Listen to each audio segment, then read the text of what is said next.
Hey, this is Jeremy, and over there, that's Zach. And welcome back to what episode would this be, Zach? Episode number 5. Golly, man, we're Get big. we're stacking them up, cranking them out. 5, 4 in the can. Get big. Yeah. That's awesome. I was just checking my Instagram here. I'm really new to that. I barely know how to. I can like a picture. I know how to do that. Yeah. I don't know how to repost, and I don't know how to do video, which is not a big deal. I don't really care, but Yeah. I mean, social media. I have such a love-hate relationship with that. Like I love taking pictures of stuff that I like, but I don't think anyone else likes to see it. Like pictures of my car. The only reason I used to have an Instagram a long time ago, and I got off of it for different reasons, mainly because I spend too much time on social media, and I didn't want to, that's one thing. But Yeah. I've always done Twitter for quite a while, and I like it because I like news, and I can read news. Mm-hmm. I do think it's fascinating how that's changed the whole world of news. You can be as a reporter, sitting in a press conference and instantly tweet out the story. You don't have to wait to get back to the office to put it out on the wire or whatever. Yeah, well, not only that, the public, like, say there's a situation unfolding, an earthquake, a shooter, or whatever it might be. There will be a group of people that are there or near there that can shoot out information as things are happening. You can real-time follow news stories where it used to be you'd have to have a reporter gather information and then spread it out to everyone or post it through a newspaper. Back in the day, it was a newspaper, and they'd have an AM newspaper and a PM newspaper. I know. I can't say I miss those days because I never experienced them. I mean, obviously, newspaper, and I used to get the newspaper all the time. But man, the old man in me, the old soul that I am, would love to just wake up every day and get my newspaper going. And then same in the afternoon. Well, we finished with supper. Let's sit down and read. Better see what's going on in the old PM newspaper. So, there's something to be said about that. I broke my phone at one point this year, and I ordered a new screen, and there was a few things wrong with it. I ordered online. I was going to fix it myself. But it took 2 weeks for the new stuff to come in. So for those 2 weeks, I didn't have my phone, my smartphone.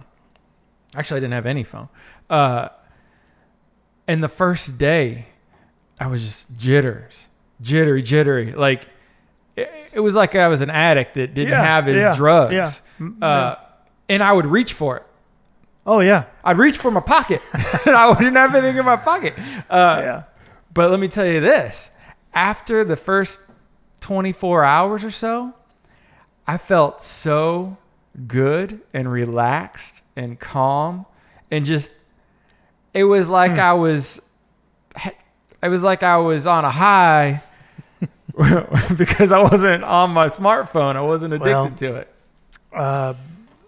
Up until like 2 months ago, at the most, if not even that long, my wife did not have a smartphone.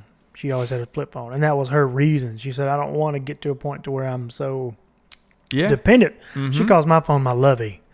So I always gotta have it. Once you get it, you're stuck. That's right. And so the reason she got one was because this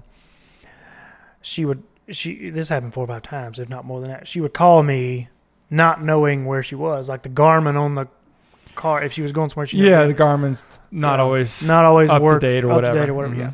And so fortunately, all those times I was able to get on a computer and look at the map and figure out where she was going. Mm-hmm. And I said, look, you got to do something different. You've got to get a smartphone. And so she finally did.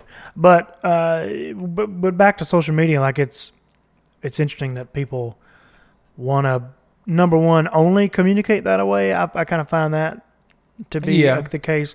And with Instagram, they just post random pictures that really otherwise, why? I don't want to know what you're eating. What you ate. Yeah.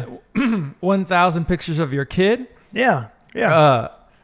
Doing different stuff. Yeah. I mean, put something on there if they're doing something cool. I mean, yeah, I get that. But, so I'll tell you the reason I got it. So with the music and drum stuff, it's such a big part of endorsements, Yeah.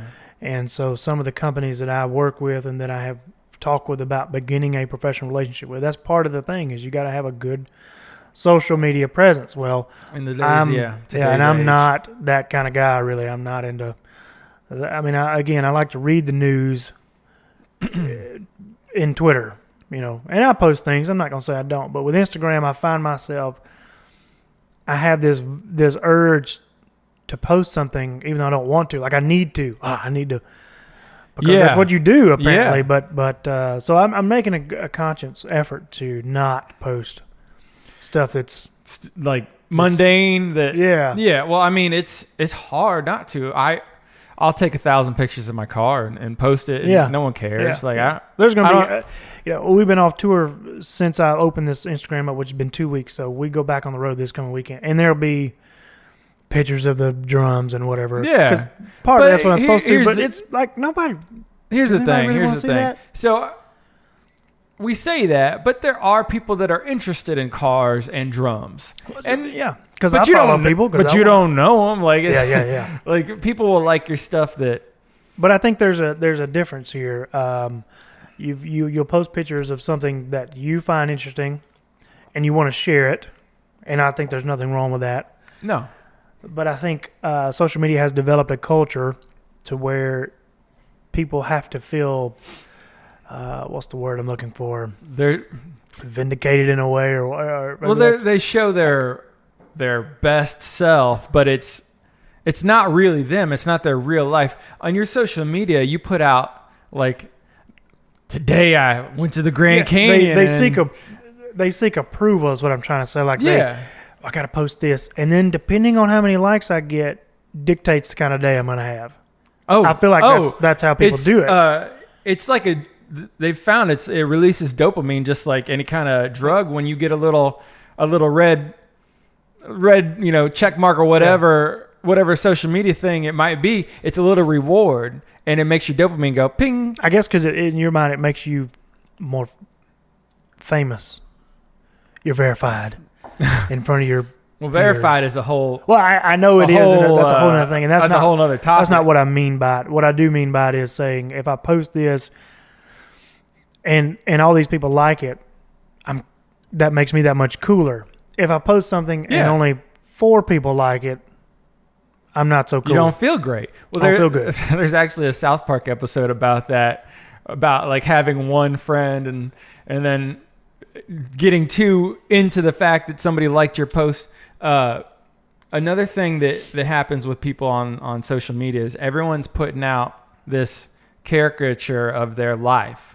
Like in your real life, you wake up, you make some coffee and struggle on to work or whatever, and you sit at your desk or whatever you might do for work.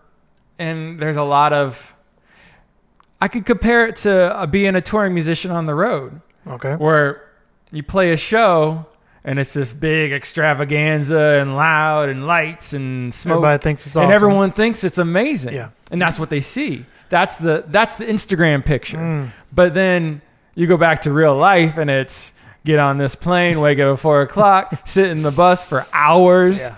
That's the thing. And they find that people are becoming more depressed because they see everyone else's social media and it looks like everyone else is having this awesome time and an awesome life, but that's just because they're curating their life to show that. There's a sermon in that, brother. I might need a new career. Well,